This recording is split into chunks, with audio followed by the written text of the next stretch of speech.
Udah live loh. Oh iya. Udah live, nggak apa-apa. Terima kasih banyak buat yang sudah bergabung. Kang Aji sudah menyediakan forum belajar ini. Tempat kita nanti mengupas bedah buku. Sebentar saya cek dulu. Mbak Anda punya bukunya? Oh, alhamdulillah. Punya dong. Saya kemarin minta fotonya ya. Kirain bedah buku nggak punya bukunya.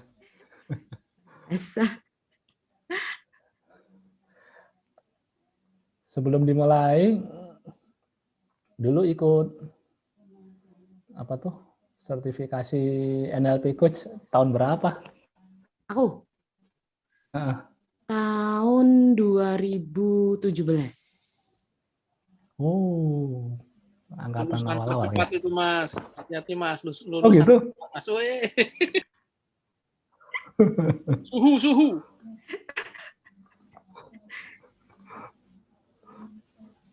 Baik teman-teman sekalian, kita sudah mengudara di live YouTube channelnya Kang Darmawan Aji. Dalam agenda bedah buku ke-6-nya Kang Darmawan Aji, Self Coaching. Sudah ada bersama kita Mbak Andayani Muktiasari. Kalau dilihat dari namanya sih wis bahasanya wong Jawa iki. Tuh gitu ya Mbak Anda ya. Jawa banget. Oke, Ini Mas Rio makasih. delay karena sinyalku apa di Mas Rionya ya? Kayaknya di saya deh ini. Oh ya. Sempat ada kurang lancar ya. Baik, malam hari ini kita bersama-sama belajar dari Mbak Anda. Dari buku ini dong. Bukan dari saya. Ya. Saya cuma ngebacain ulang ini nanti. Kalau pembelajar gitu memang ya. Sok santun. Buyon Mbak ya.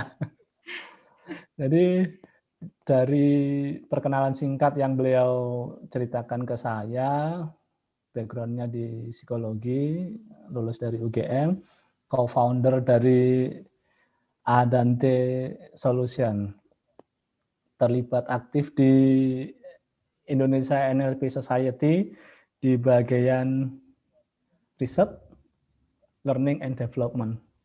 Ini terlihat wajahnya serius ini ya. Serius apa galak, Mas? Galak malah ya. Oh, galak ya. Tapi jangan galak-galak karena kita sudah Jumat. Biasanya kalau bawaan Jumat gitu kan, urusan kerjaan udah selesai, lebih dekat dengan keluarga, lebih dekat dengan obrolan-obrolan. Nah, sambil bercengkrama, kita akan nikmati bersama bagaimana kisah Mbak Anda membagikan apa yang ada di dalam buku ini menurut versi beliau. Kepada Mbak Anda, waktu dan jaringan disilakan. Monggo. Makasih Mas Rio, makasih Mas Aji dan teman-teman untuk kesempatannya. Baik, malam hari ini kita akan belajar bareng. Kalau Mas Rio tadi bilang ini udah hari Jumat, kita lebih mendekat ke keluarga. Sebenarnya kalau Sabtu Minggu itu banyak mendekatnya ke komunitas, Mas.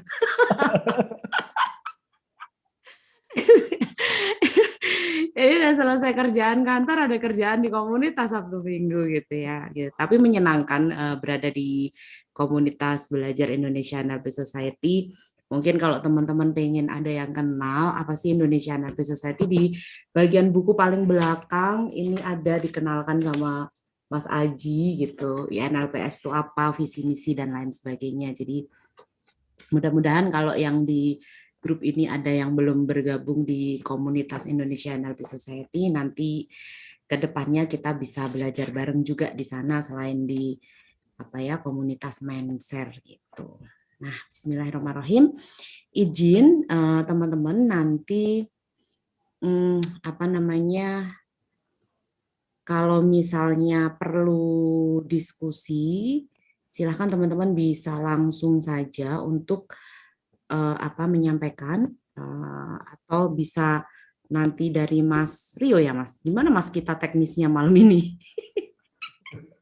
Yang gampang sih lewat chat. Kalau Lewat chat mau bisa. Oke. live, Oke. ya nanti bisa ada diskusi gitu. Oke, siap. Oke, nah saya izin share slide dulu sebentar.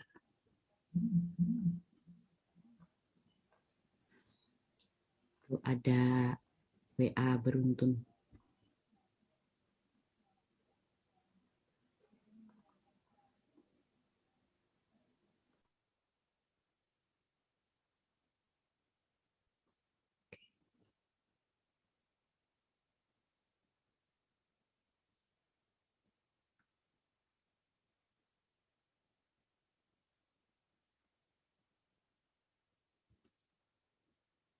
Nah, apakah sudah terlihat teman-teman? Jelas, Mbak? Oke, siap. Jadi ceritanya, kita kemarin masih agak bingung sebenarnya ini mau gimana gitu bedah bukunya gitu kan. Apik slide-nya. Mau dibaca per halaman terus kita diskusi gitu atau dibaca seperti apa, apakah per bab atau bagaimana. Jadi kita nanti jalan aja kita malam hari ini sampai mana. Di malam hari ini saya akan coba membahas di bab 1. Jadi kemarin akhirnya kesepakatnya pakai PPT. Baiklah, mari kita coba menggunakan PPT. Nah, di bab 1 nanti ada kurang lebih 19 halaman ya kalau nggak salah ya. Nanti kita bahas pelan-pelan. Kalaupun misalnya nanti tidak selesai, nggak apa-apa menurut saya nanti bisa diselesaikan untuk yang selanjutnya. Nah, ini tadi sudah diperkenalkan oleh Mas Rio dan sebagian besar kayaknya kita udah kenal gitu ya. Nanti kalau mau kenalan lebih lanjut boleh Japrian loh. Enggak ya. Oke, nah di buku ini saya sambil pegang bukunya ya gitu karena nanti kalau ada yang salah-salah atau kurang tepat nanti mohon Mas Aji disampaikan. Nah, yang pertama di sini kita akan bahas tentang yang di bab pertama halaman 2 gitu. Pertama kali yang disampaikan Mas Aji coba melihat definisi coaching gitu. Nah, di sini di definisi sudah ganti slide belum ya?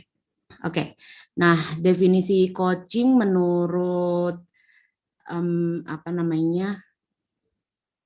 dari kamus gitu bahwa coaching itu adalah melatih, mengajar, menginstruksikan, memberikan saran kepada tim atau seseorang untuk mencapai tujuan. Nah, kalau melihat dari definisi ini, kita hampir-hampir tidak bisa membedakan antara coaching itu adalah pelatihan atau coaching itu adalah mengajar atau menginstruksikan ataupun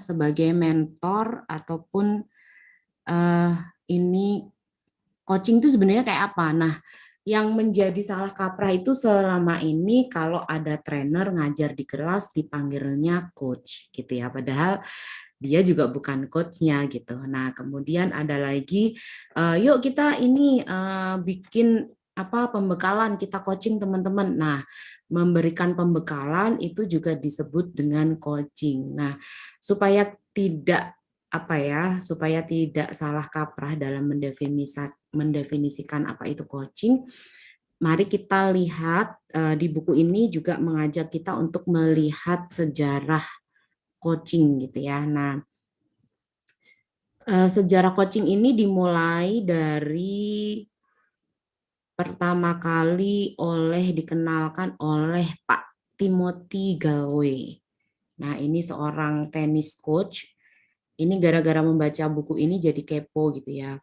Pak Timothy Gallwey itu siapa gitu. Jadi si Bapak ini adalah orang yang pertama secara definitif itu membedakan apa itu coaching dengan metode lainnya. Apakah dengan metode training, teaching, dan mentoring. Jadi beliau ini awalnya sebenarnya penasaran dengan atlet gitu ya, atlet tenis yang profesional. Di satu waktu kok dia itu bisa bermain dengan baik, tapi di satu waktu yang lain dia tidak bisa bermain dengan baik gitu. Nah, ternyata beliau dari penasarannya itu akhirnya beliau mengamati dan mengobservasi sehingga menemukan bahwa permainan di lapangan atau perilaku dan performance-nya atlet adalah cerminan dari permainan di dalam diri mereka yang beliau sebut sebagai inner game, yaitu inner game itu adalah pikiran, perasaan, dan suasana hati. Jadi ketika si atlet ini mampu mengelola inner game-nya, maka ia akan bermain dengan baik gitu, dengan performa yang baik. Begitupun sebaliknya, ketika si pemain ini, si atlet ini tidak bermain dalam apa namanya inner game-nya, maka permainannya juga tidak baik gitu. Dia tidak bisa mengeluarkan performanya ataupun potensi terbaiknya. Maka dari sinilah bisa kita lihat bahwa keahlian atau permainan dari luar dari skill tenis hanya sebagai pintu awal saja. Yang sebagai penentu itu adalah inner game-nya atau bagaimana si pemain ini mampu mengelola pikiran, perasaan, dan suasana hatinya. Jadi bagaimana dia bisa mengelola hambatan-hambatan dalam diri mereka, bukan di luar diri mereka. Jadi kalau misalnya pemain yang sudah pro, itu kan tidak perlu diajarkan lagi bagaimana pegang raketnya, bagaimana cara melempar, kemudian mau servisnya, kemudian bagaimana cara-cara bagaimana bermain tenis. Mereka sudah tidak membutuhkan itu lagi, pasti mereka sudah sangat paham dan menguasai. Jadi di level orang-orang yang memang sudah pro atau memiliki keahlian tertentu dan mereka tidak bisa tampil secara optimal, maka ada sesuatu hambatan di dalam dirinya. Nah, disinilah, di level inilah seorang coach tidak mengajarkan atau menambahkan teknik baru, tapi seorang coach lebih banyak akan membantu bagaimana si atlet ini mengelola inner game-nya, begitu kira-kira. Nah, dari sinilah dari apa yang sudah diamati oleh Pak Tim ini, maka beliau menyimpulkan coaching itu adalah membebaskan potensi seseorang untuk memaksimalkan performanya, membantu mereka untuk belajar alih-alih mengajari mereka. Jadi bagaimana potensi-potensi yang sudah dimiliki, pengetahuan-pengetahuan yang sudah dimiliki bisa keluar secara optimal. Jadi coach yang efektif itu tidak mengajarkan, menginstruksikan sesuatu, tidak juga memberikan saran ataupun solusi kepada coachingnya.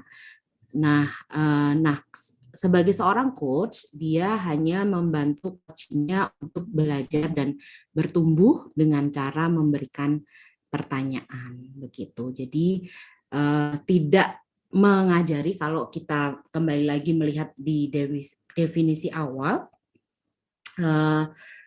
yang definisi awal dari kamus, maka dari sinilah kita bisa menyimpulkan bahwa coaching itu bukan training, bukan mentoring ataupun sejenisnya yang lainnya ya. Pengajaran, kemudian konseling dan apalagi terapi gitu, bukan sama sekali. Jadi coaching itu lebih kepada proses pertumbuhan si coachingnya, kita berfokus pada proses pertumbuhan si coachingnya dengan cara mengelola, membantu mengelola atau memfasilitasi si coach mengelola inner game-nya sehingga dia bisa memaksimalkan potensi yang dimiliki. Nah, ini hambatan-hambatan ini atau pengelolaan inner game ini nanti di belakang akan kita bahas namanya interferensi gitu. Nah, lebih dalam akan membahas tentang inner game-nya gitu ya. Jadi inner game di sini di buku ini menjadi apa ya, salah satu referensi untuk self coachingnya gitu. Jadi karena inner game-nya ini adalah apa namanya, salah satu rahasia seseorang bisa mengoptimalkan performanya. Jadi menurut Pak Tim gitu ya, setiap permainan selalu terdiri dari dua bagian gitu. Jadi ada outer game dan inner game. Nah, apa itu outer game dan inner game? Outer game itu adalah cara atau teknik atau pengetahuan untuk mencapai tujuan di luar dirinya gitu. Jadi menguasai outer game saja itu tidak menghasilkan penguasaan atau mastery gitu. Tidak akan menghasilkan kita akan menjadi ahli. Nah, pencapaian mastery dalam sebuah keahlian merupakan kombinasi dari outer game dan inner game. Nah, inner game itu adalah pengelolaan di dalam dirinya. Nah, bagaimana kalau inner game itu adalah bagaimana dia mampu mengelola dirinya. Jadi contohnya kalau inner game itu apa ya? Bagaimana dia bisa memunculkan kepercayaan dirinya, kemudian bagaimana dia bisa mengatasi ketakutan atau kecemasannya, atau bagaimana dia bisa mengatasi ketika ada sebuah hambatan yang mungkin akan menghambat apa yang sudah menjadi tujuannya. Kayak misalnya contoh yang saya alami sendiri di hari ini gitu, tiba-tiba hari ini ada beberapa jadwal untuk bertemu dengan klien, kemudian malam ini, jadi memang cukup full gitu ya di hari ini, malam ini untuk bisa sharing dengan bedah buku gitu. Nah, tiba-tiba di siang hari dapat info bahwa mama itu hasil dari apa swabnya itu positif gitu. Nah, kalimat dari kakak saya, Dek, mama positif harus karantina 14 hari di RS dan nggak boleh dijenguk gitu. Itu otomatis langsung panik dan itu terjadi di jam berapa tadi ya, 1:30 atau jam 1 ketika saya 1:30 itu harus ketemu dengan klien gitu. Sudah di dalam hati itu sudah ada niatan, udah kemerungsung, udah sempat WA Mas Aji juga gitu, udah kemerungsung, kemudian apa namanya, ambil WA, udah mau ngasih tahu klien gitu, tunggu ndak gitu, kamu sekarang tuh cuman butuh tenang, sehingga kamu tahu harus memutuskan apa dan harus merespon seperti apa gitu. Nah, di 1:30 persis setelah koordinasi dengan kakak dan lain sebagainya, masih ada rasa yang belum stabil gitu. Saya merasakan masih ada rasa yang belum stabil. Cuman saya sudah siap dengan jilbab dan lain sebagainya, sudah siap di depan layar. Kemudian udah lebih dari 5 menit klien tanya, Mbak, kita jadi hari, oh iya jadi, mohon maaf tadi ada kabar dari rumah bla bla bla menyampaikan gitu kan. Oke, saya siap-siap dulu ya gitu. Nah, kemudian si coach ini kebetulan sesi coaching juga gitu, menyampaikan bahwa coach kalau misalnya memang hari ini belum memungkinkan kita reschedule aja gitu. Dalam hati itu langsung yes gitu, ya Allah, ternyata apa ya, setelah saya sudah mempersiapkan diri, sudah coba untuk akses state yang bismillah untuk bisa tenang, untuk bisa coaching. Tapi ketika coachingnya ternyata yang tidak yakin gitu, ketika nggak usah, nggak apa-apa coach, daripada nanti coach pikirannya kemana-mana. Oke, akhirnya kita reschedule. Nah, untuk malam hari ini yang tadinya sudah ini apa ya sama Mas Aji gitu janjian bahwa kayaknya nggak bisa deh Mas itu. Nah, dalam situasi-situasi yang tidak terduga inilah saya mencoba memanfaatkan apa yang saya baca di buku ini. Gitu. Kuncinya adalah bagaimana saya bisa mengelola inner game supaya bisa mengatasi rasa yang mungkin kemerungsung sehingga menjadi lebih tenang. Nah, pengelolaan diri inilah yang sepertinya nanti akan kita bahas banyak di buku ini. Gitu. Jadi bagaimana kita mengelola di dalam diri kita sehingga kita tetap bisa melaksanakan rencana-rencana atau tujuan-tujuan yang ingin kita capai dalam keseharian ataupun untuk jangka panjang begitu. Nah, jadi ketika kita tidak mampu menguasai inner game ini, maka atau seorang atlet tidak mampu menguasai inner game ini, maka dia tidak akan bisa mengeluarkan performa terbaiknya. Jadi, nah biasanya inner game itu muncul dalam bentuk apa? Kalau dalam keseharian itu biasanya muncul dalam bentuk-bentuk apa ya, sebuah kalimat. Kita bisa melihat misalnya ketika ada ketidakselarasan antara inner game dan outer game, maka seseorang tidak akan bisa mencapai puncaknya atau tidak bisa mencapai performa terbaiknya.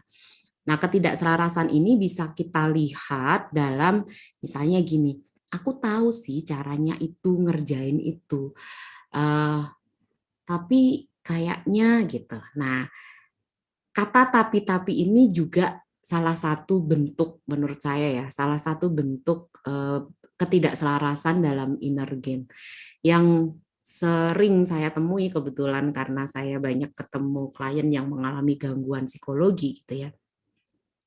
Mereka itu selalu mengatakan bahwa saya itu tahu saya bisa melakukan itu, tapi saya nggak bisa gitu. Jadi ada sesuatu yang nggak jelas di dalam pikirannya gitu, sehingga dia sendiri tidak bisa mengeksekusi.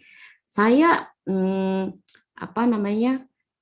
Saya harusnya bisa melakukan itu, tapi nah kayak kalimat-kalimat kayak gitu menjadi tanda untuk kita sendiri ketika kita menyadari bahwa ada ketidakselarasan antara inner game dan outer game. Atau misalnya mau ada presentasi kayak gini ya, kemudian ada kalimat, aduh nanti gimana ya gitu, aduh kayaknya gimana. Nah itu bisa sebagai tanda bahwa ada ketidakselarasan antara inner game dan outer game. Maka yang perlu kita lakukan itu adalah bagaimana caranya mengelola inner game ini. Jadi sebenarnya musuh terbesar kita itu bukan orang lain, tapi sebenarnya diri kita sendiri. Bagaimana kita bisa mengelola diri kita sendiri. Kadang-kadang yang menjadi masalah itu kan, ya aku kan orangnya kayak gini, ya udahlah gitu. Mau nggak mau, nah itu udah kita bisa dibilang kita tidak menyadari apa-apa yang ada di dalam diri kita. Nah, kalau kata Mas Teddy, apa-apa yang tidak kita sadari maka tidak bisa kita kelola dengan baik, gitu ya. Nah, kemudian selanjutnya kita akan, di Pak Timothy sendiri di dalam bukunya Inner Game of Tennis, gitu ya. Jadi menggunakan metafora untuk melihat antara keselarasan antara inner game dan outer game. Jadi ada yang namanya self satu itu sebagai pengamat, itu adalah bagian dari diri kita yang suka mengkritik, menilai, kemudian judgment, kemudian melabeli diri, kemudian mengajari gitu ya. Nah, kemudian yang satunya adalah self 2 itu adalah sebagai pelaku gitu. Nah, ini adalah self 2 itu kesadaran saat kita bisa melakukan sesuatu secara all out. tanpa berpikir, hanya melakukan, belajar, bekerja, dan melakukan sesuatu gitu. Nah, ini si apa self 1 ini lebih apa namanya ya, lebih banyak kalau misalnya dalam keseharian, mungkin ketika misalnya ketika presentasi atau sedang melakukan apa. Nah kan kenapa ngomong gitu? Harusnya kan kamu nggak perlu. Nah, jadi berisik sendiri. Nah, yang kalimat yang sering muncul ketika di kelas coaching ya, terutama di Indonesia NLP Society gitu. Teman-teman itu ketika melatih kompetensi coachingnya itu kan dilatihnya secara bertahap ya, per kompetensi kemudian ditambah kompetensi baru gitu. Yang jadi permasalahan utama mereka itu adalah iya nih apa namanya ketika melakukan sesi coaching gitu mereka kurang bisa mengelola pikiran yang berisiknya itu. Nah, kalau di sini itu adalah pikiran yang berisik atau suara yang berisik di dalam pikiran itu adalah self 1. Sehingga ketika melakukan sesuatu itu menjadi tidak selaras dengan apa yang seharusnya menjadi identitasnya sebagai seorang coach gitu. Jadi ada hambatan-hambatan yang tadinya perlu listening itu full kita bisa mendengarkan coach, ada poin-poin tertentu yang tidak tertangkap padahal itu sebenarnya penting gitu. Nah, ketika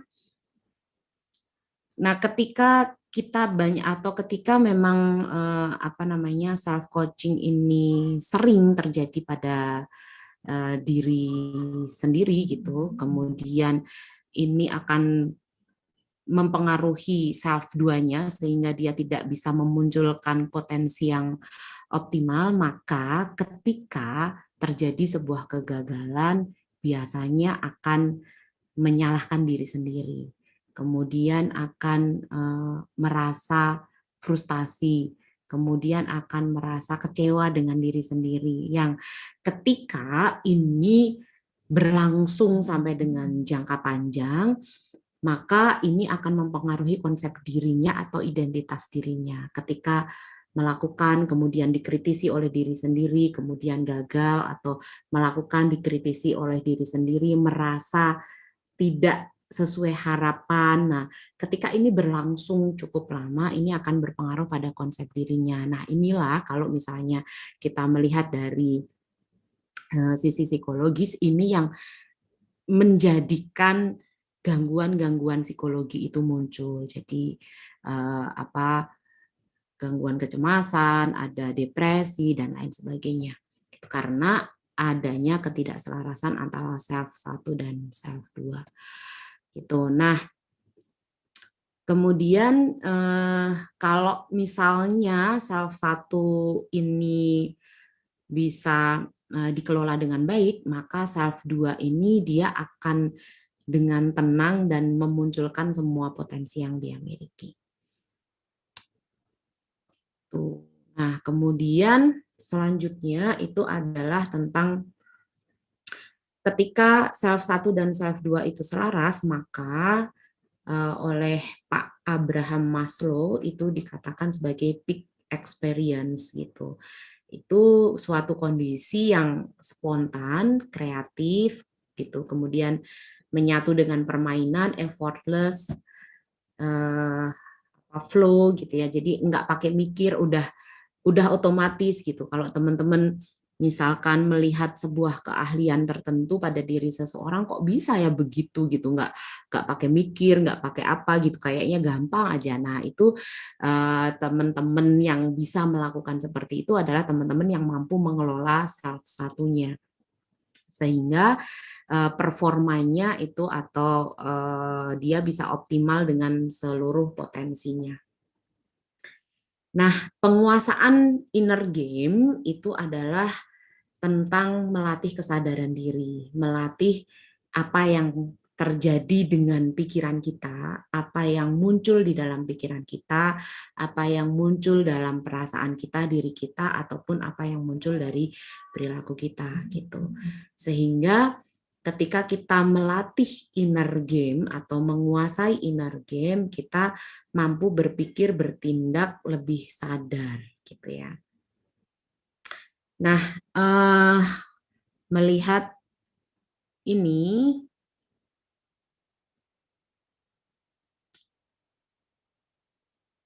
nah kemudian kalau melihat kenapa seseorang, ada orang-orang yang tidak bisa menyelaraskan antara self 1 dan self 2 gitu, karena ada hal-hal yang menginterferensi proses aktualisasi potensi yang dimilikinya.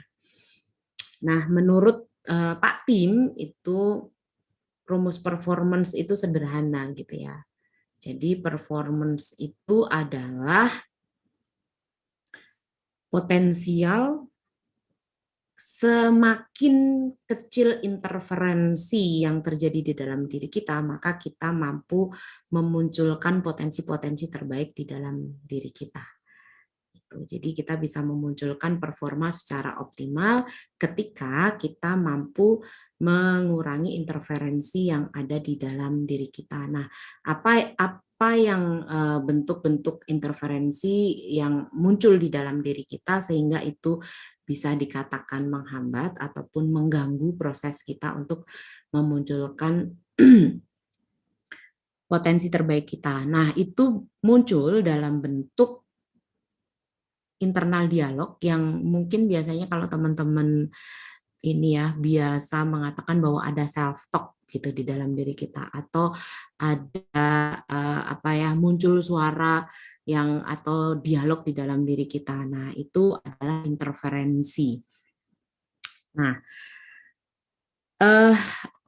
mungkin bisa digambarkan begini ya kurang lebihnya gitu.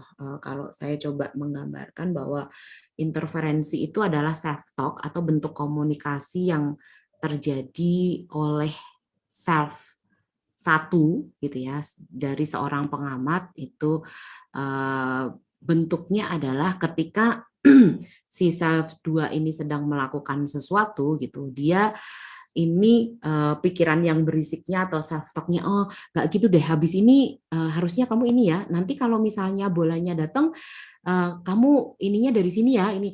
Jadi kenapa akhirnya si self 2 ini dia tidak bisa memunculkan potensinya, karena di dalam pikirannya sendiri itu sibuk dengan kalimat-kalimat atau self talk dari self 1 gitu, sehingga yang seharusnya dia bisa secara otomatis terbiasa melakukan itu, tapi karena ada self talk negatif atau self talk yang kurang memberdayakan, itu sehingga mengganggu pikirannya sehingga dia tidak bisa secara optimal untuk memunculkan potensinya.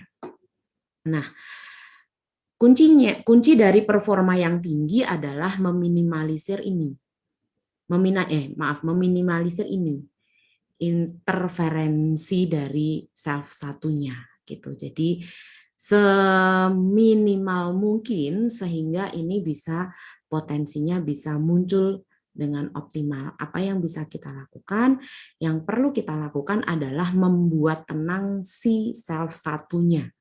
Sehingga ketika self satu tenang, dia tidak berisik, si self duanya ini bisa memunculkan potensi terbaiknya.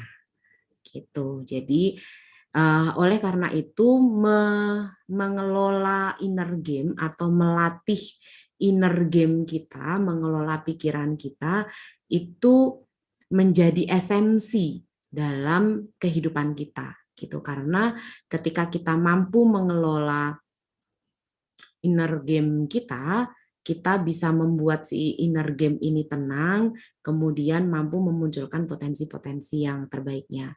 Kapan kita jadi tahu kapan perlu memunculkan rasa pede, memunculkan rasa optimis, memunculkan rasa tenang, sehingga dalam melakukan segala sesuatu itu bisa optimal gitu. Nah, kalau di bukunya Mas Aji, di bukunya Mas Aji juga disampaikan bahwa konsep ini mirip dengan bahasan dari Pak John Elliot ya di bukunya Overachievement gitu. Nah, kalau di Overachievement itu adalah seseorang bisa menjadi seorang overachiever ketika dia mampu mengakses trusting mindset-nya. Nah, trusting mindset itu adalah bagaimana dia bisa mengelola mengelola kondisi saat dia percaya penuh pada kemampuan dirinya gitu. Nah, kalau di sini itu adalah self satu itu adalah trusting mindset. Itu bagaimana kita bisa mengakses kondisi saat kita percaya penuh pada kemampuan diri kita. Nah, kalau self 2, kalau yang di bukunya Pak John ini adalah training mindset. Training mindset itu adalah kondisi saat pikiran kita sibuk menilai, mengkritik diri kita sendiri gitu. Jadi ini konsep yang mirip sebenarnya antara self 1 dan self 2 dan trusting mindset dan training mindset-nya dari Pak John Elliot. Nah, kalau dari sisi NLP ini kita bisa melihat atau biasanya istilahnya adalah high performance state gitu ya kalau dari Pak Grinder, atau genius state itu kalau dari Pak Hall. Jadi ketika kita mampu melatih diri, mampu keluar masuk high performance state adalah kunci untuk memaksimalkan performa kita dalam berbagai bidang. Jadi kalau teman-teman yang sudah belajar NLP ada namanya asosiasi dan disosiasi, maka ketika kita bisa associate di high performance state, maka kita mampu mengakses potensi-potensi kita dengan baik dan mampu meminimalkan interferensi sehingga kita nggak sibuk dengan pikiran kita sendiri atau self-talk di dalam pikiran kita sendiri. Begitu. Nah, tujuan utama dari coaching itu adalah bagaimana kita meminimalisir interferensi agar dapat mengakses high performance state gitu. Begitu juga dengan self coaching. Di self coaching pun fokusnya juga di situ, bagaimana kita bisa membuat tenang si self satunya sehingga potensi-potensi dalam diri itu bisa dikeluarkan secara optimal oleh self 2-nya. Begitu. Nah, kemudian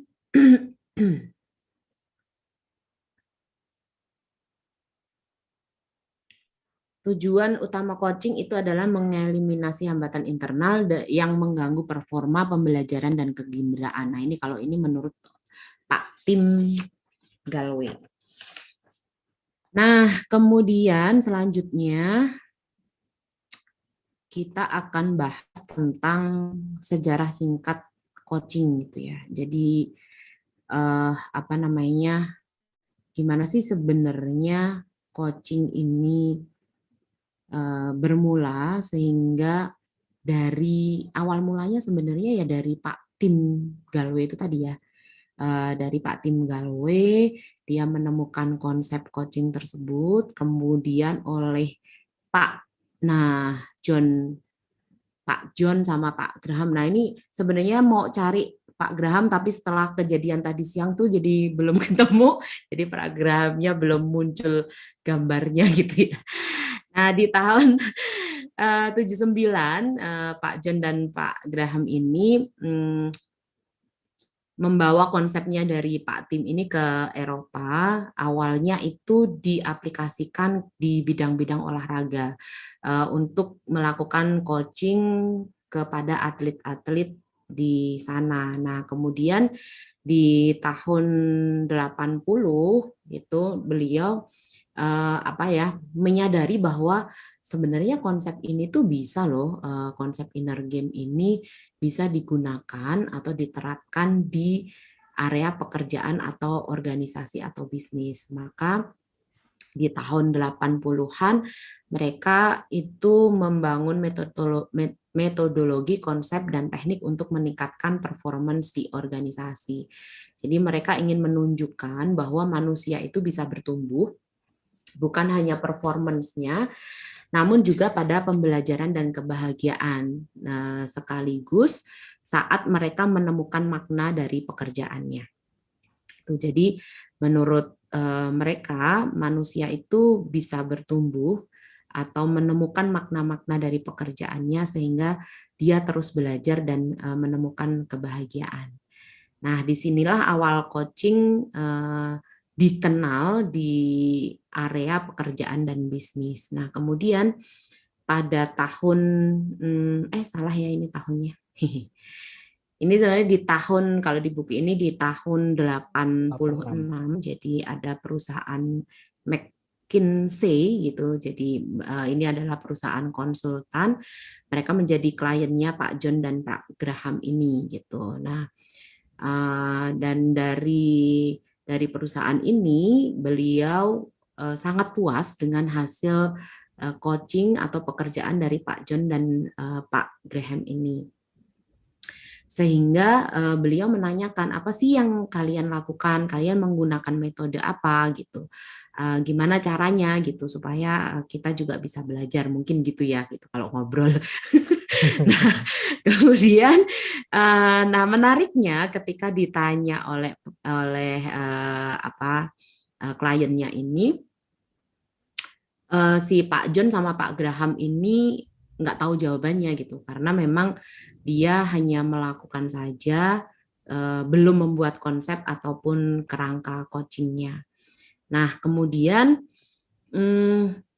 yang dari semua yang mereka aplikasikan gitu ya, coaching yang mereka aplikasikan di dunia kerja dan organisasi, mereka hasilnya itu adalah sukses meningkatkan performance dan meaning orang-orang di organisasi. Nah, kemudian mereka berpikir untuk oke, kalau misalnya kita membuat kerangkanya, coba kita rekam sesi coachingnya. Mereka mencoba merekam sesi coachingnya, kemudian mengundang praktisi NLP yang memang yang sudah belajar NLP tahu bahwa esensi dari NLP itu adalah modeling ya gitu. Jadi mereka juga mungkin menyadari juga bahwa orang-orang NLP itu adalah orang-orang yang memiliki kemampuan memodel gitu. Nah, akhirnya mereka merekam sesi coachingnya, kemudian meminta praktisi NLP untuk memodel apa yang mereka lakukan untuk mengetahui struktur dan menyusunnya menjadi sebuah kerangka coaching. Gitu. Nah, sayangnya kita nggak tahu praktisi NLP itu siapa sehingga tidak bisa ditelusuri gitu ya. Masih misterius. Gitu. Nah, setelah disusun maka dikenalah kerangka yang kita kenal selama ini sebagai GROW gitu ya, GRO gitu. Jadi, nah GROW inilah yang saya yakin teman-teman praktisi coaching itu sangat mengenal sekali kerangka GROW ini, yang karena memang menjadi kerangka yang diajarkan di ICF juga. Nah, kemudian GROW ini pertama kali dipublikasikan oleh Pak John di bukunya Coaching for Performance di tahun 92 yang diterbitkan di 30 negara dan 23 bahasa. Gitu. Nah, kemudian GROW ini sampai dengan hari ini ya, itu menjadi standar yang digunakan oleh teman-teman dari praktisi coaching. Nah, kalau melihat dari kerangka ini, nah kalau teman-teman melihat ini, teman-teman yang sudah pernah belajar NLP pasti tahu ya, ini kerangka apa gitu. Oke. Mungkin sebelum ke grow dan cari kesamaan di Ya. NLP ini, Oke. kalau ada tanda panah dari mana ke mana gitu ya. Sambil kita boleh buka boleh beberapa pertanyaan. Boleh, kalau Mas. saya lebih tertarik begini, Mbak Anda. Ya. Ini kok kayaknya terjadi peperangan abadi ya antara inner game dengan outer game itu. Iya. Seperti itu ya.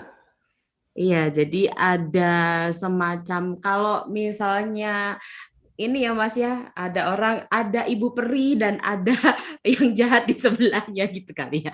Ada diskusi di dalam dirinya sendiri gitu sehingga sibuk untuk menilai, "Ih, kok gitu sih kamu salah, aduh kamu salah." Nah, kalau kalau pengalamanku sendiri ketika belajar coaching di awal-awal begitu Mas gitu. Jadi walaupun saya sendiri sebagai konselor sudah ketika belajar coaching itu saya sudah 10 tahun ya menjadi praktisi Konselor. sebagai psikolog ya. Jadi kalau misalnya rapo, kemudian mendengarkan, itu kan sudah kegiatan sehari-hari gitu ya. Tapi Iya, ketika dibedah lagi, belajar perkompetensi, itu jadi terjadi begitu gitu. Oh, bentar, tadi tuh diajarin gini, harusnya kalau rapot tuh begini gitu ya. Nah, di sini tuh ngobrol sendiri gitu. Tadi tuh kalau kalau begini tuh salah, yang benar tuh begini gitu. Jadi dirinya sendiri tuh sibuk sehingga ketika melakukan proses rapo itu jadi terhambat walaupun yang sebenarnya harusnya ya psikolog yang sudah 10 tahun praktik itu kalau rapo itu nggak ada masalah ya kan. Tapi ketika belajar coaching diajari hal baru gitu, sebenarnya nggak baru-baru banget, tapi ada istilah-istilah baru, hal-hal yang mungkin dibedah lagi dari potensi itu jadi pengennya kan bener ya, oh kalau kalau bisa pas latihan itu bener nggak sampai salah gitu. Jadi di kepala itu jadi kayak apa ya Mas, kayak ya benar tadi kalau dibilang ngajarin, menginstruksikan, kamu nggak harusnya nggak gini, enggak, kamu harusnya gini. Nah, menginstruksikan, nah kayak gitu sehingga ketika benar-benar melakukan itu jadi yang harusnya bisa jadi bingung, terus apa gitu ya, tiba-tiba mandek gitu ya. Nah itu mungkin yang banyak juga dialami oleh teman-teman yang sedang belajar coaching gitu. Nah ini gitu Mas. sambil saya bacakan kayaknya sesama praktisi. Kemudian Kinayong, kalau saya yang seringnya gemes sama self satu, yang sukanya nempel ke self dua. Iya, iya, iya, iya. Digandeng nggak apa-apa Mbak Dian, tapi ditenangin dulu. Diajak salaman ya. Digandeng nggak apa-apa, ditempel kemana-mana nggak apa-apa, tapi ditenangin dulu. Kamu jangan berisik ya, baik-baik ya. Gitu. Ini ada pertanyaan dari YouTube, Oke, luar biasa ini responnya. Dari Santri Kalong, ya.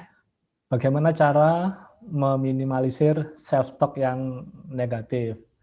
Sementara kadang self-talk negatif itu muncul dari penggalan atau pengalaman kegagalan di masa lalu. Iya. Monggo Mbak Anda.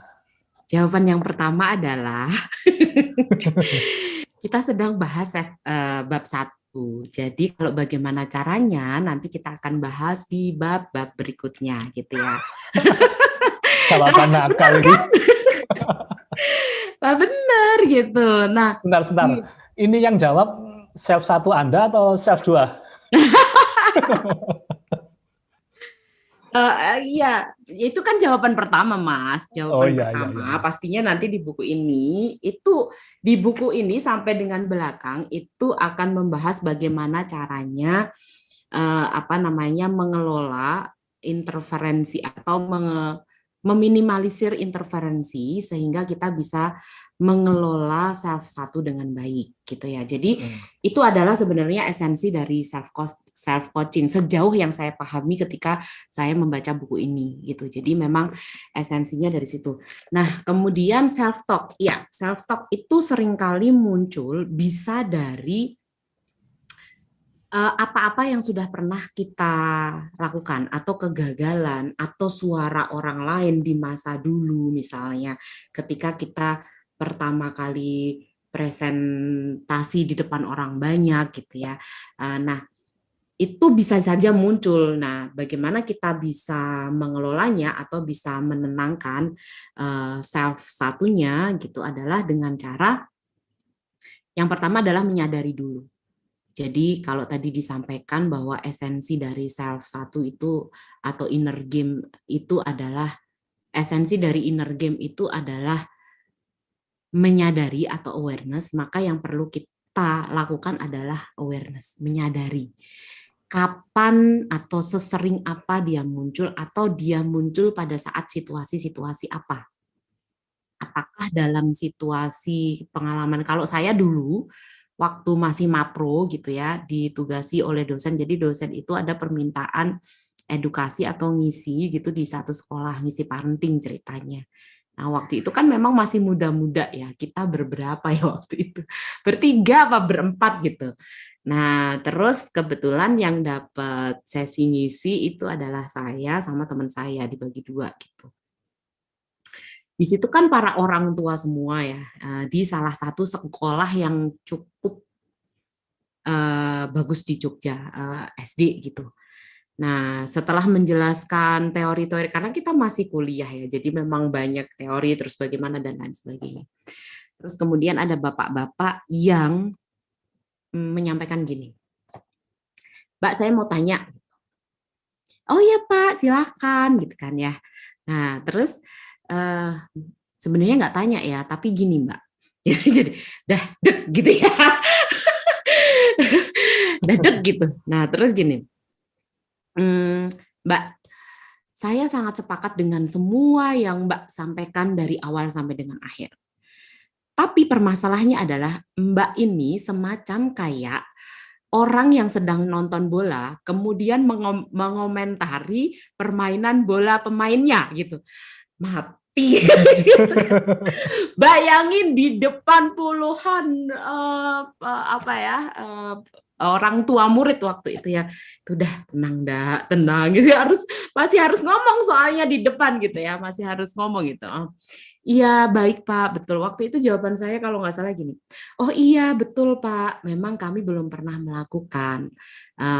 Dan saat ini kami juga tidak merasa bahwa kami yang paling benar atau kami yang paling pintar, tapi kami mencoba menyampaikan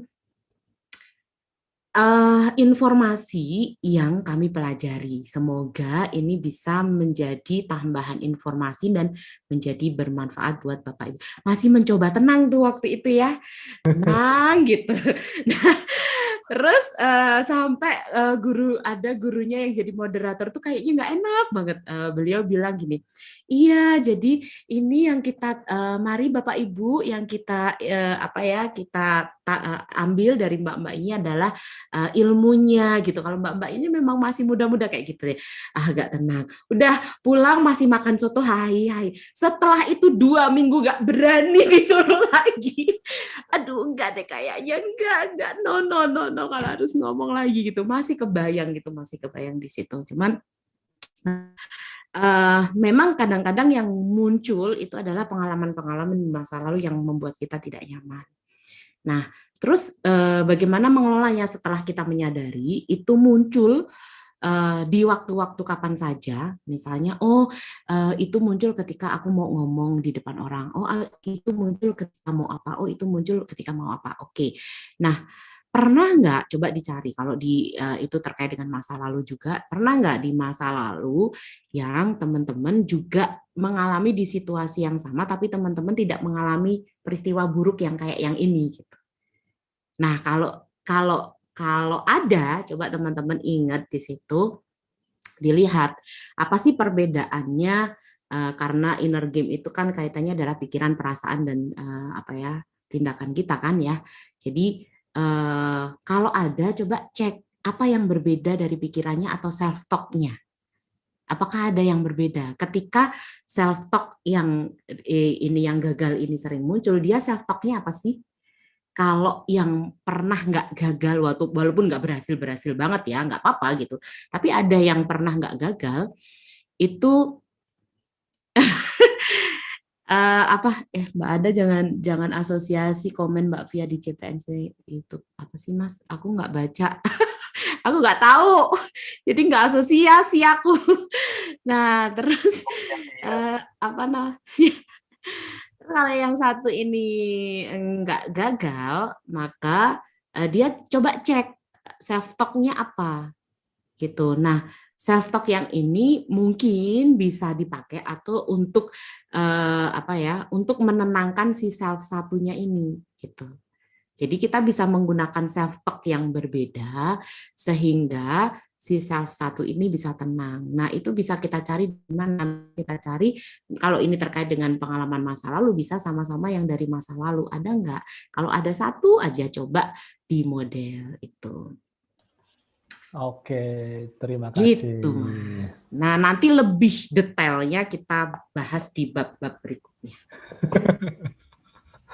Itu tadi jawabannya lengkap sekali ya. Telur, dari coach, dari NLP, masuk semua. Luar biasa. Tapi saya masih penasaran. Urusan interferensi ini kan kayaknya panjang ya. Mewarnai tema-tema di bab-bab selanjutnya gitu. Iya, karena interferensi ini menjadi esensi dari coaching juga sebenarnya, Mas. Tidak hanya jadi esensinya gini, sebenarnya coaching itu kan bagaimana si coach ini bisa membantu coachingnya meminimalisir interferensi ini sehingga bisa memunculkan potensi-potensi yang ada di diri coach. Begitupun di dalam self coaching ini, bagaimana si praktisi atau misalnya kita adalah pelakunya si praktisi self coaching ini, nanti di sini juga banyak belajarnya adalah itu bagaimana atau cara untuk meminimalisir interferensi-interferensi yang muncul sehingga mengganggu kita bisa mengoptimalkan potensi. Gitu sih, Mas. Jadi kita ngomongi diri sendiri agar tidak banyak mengganggu. Atau lebih bersahabat. Luar biasa nih. Oke. Iya. Boleh dilanjut, Mbak? Tadi ada tanda panah tadi. Oke, Sementara grow para ya. Tadi praktisi sampai di grow iya, ya. Betul. Katanya ada kemiripan dengan di NLP apa gitu ya. Oke, kalau bentar. Sampai grow. Nah, kalau teman-teman yang udah belajar NLP sebenarnya akan sangat memahami ini ya. Ini adalah kalau di NLP itu adalah NLP change model atau model perubahan NLP gitu ya. Nah, ini adalah teknik atau kerangka grow yang ditemukan oleh Pak John begitu. Nah, jadi penasaran sebenarnya ya siapa sebenarnya praktisi NLP itu gitu. Karena nggak jadi nanti bahasanya panjang. Nah, kalau di Grow sendiri itu adalah goal yang pertama yang dilakukan adalah menentukan ini kerangka yang sudah dimodel tadi. Goal itu adalah menentukan tujuan atau kondisi yang diinginkan. Bagaimana kita menyusun tujuan atau goal kalau teman-teman yang sudah belajar NLP di sini juga menyusun well form outcome gitu ya. Nah, di sininya. Nah, kemudian reality itu kita perlu tahu kondisi saat ini seperti apa gitu sehingga kita bisa tahu nih gap-nya dari kondisi sekarang ke kondisi yang kita inginkan itu ada gap di mana gitu. Oh, gap-nya seberapa sehingga kita bisa mengukur sumber daya yang ada di dalam diri kita. Oh, sumber daya yang dibutuhkan apa? Oh, keterampilan untuk mengelola dirinya sehingga memunculkan high performance state itu seperti apa gitu. Sehingga ini nanti akan ada option, pilihan-pilihan untuk mewujudkan tujuan atau pilihan-pilihan rencana tindakan. Jadi kalau di option ini biasanya kita menuliskan semuanya. Oh, kalau ini masuk ke ide atau state kreatif gitu ya. Kondisi kita yang sekreatif mungkin itu kondisi yang seperti apa sehingga kita bisa memunculkan option atau pilihan-pilihannya. Tulis aja dulu semuanya. Oh, bisa 1, 2, 3, 4, 5, 6, 7. Sebanyak-banyaknya nggak apa-apa. Nah, kemudian will itu adalah tentukan langkah pertama yang akan dilakukan apa untuk mencapai tujuannya. Atau komitmen tindakannya itu apa saja. Itu adalah grow. Nah, mungkin nanti juga akan dibahas lebih detail ya di bahasan berikutnya begitu. Nah, kemudian di sini di buku ini juga Mas Aji sedikit membahas tentang filosofi di balik coaching. Kenapa sih coaching itu kok isinya pertanyaan, kenapa sih kok coaching tidak menginstruksikan atau mengajari dan lain sebagainya gitu ya. Nah, Mas Aji kalau di sini beliau pernah berdiskusi atau menanyakan ke beberapa praktisi coach gitu, dan beliau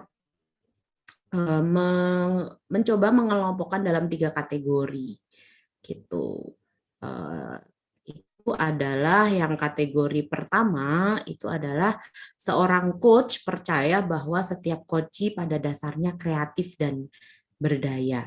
Jadi coach percaya bahwa setiap coach itu memiliki sumber daya untuk mencapai tujuannya, untuk memecahkan masalah dan mencapai tujuannya. Jadi sebagai seorang coach gitu, kita perlu atau harus, ini menjadi sebuah kewajiban jadinya ya, wajib percaya bahwa setiap coach itu punya sumber daya di dalam dirinya, sehingga sebenarnya solusi itu sudah ada gitu di dalam dirinya, karena mungkin tertutup self satu tadi, interferensi tadi, banyak self talk sehingga mengganggu munculnya solusi atau potensi yang ada di dalam dirinya. Jadi tujuan seorang coach adalah untuk menciptakan kesadaran pada coach bahwa mereka sudah punya solusi dan potensi yang ada di dalam dirinya. Nah, ini tujuan yang pertama gitu. Coaching itu adalah untuk awareness, untuk menyadarkan si coach bahwa, hey, bangun gitu ya. Kamu tuh punya sesuatu loh di dalam dirimu gitu. Kamu jangan terlena dengan pikiran-pikiranmu sendiri gitu. Nah, itu adalah yang pertama gitu ya, filosofi yang pertama gitu, bahwa seorang coach itu adalah menciptakan atau membantu si coach menyadari bahwa mereka sudah punya solusi dan potensi yang ada di dalam dirinya. Nah, kemudian yang kedua adalah ujung dari coaching adalah tindakan, bukan sekedar pengetahuan. Jadi agar seseorang itu bertindak atau melakukan sesuatu, maka dia perlu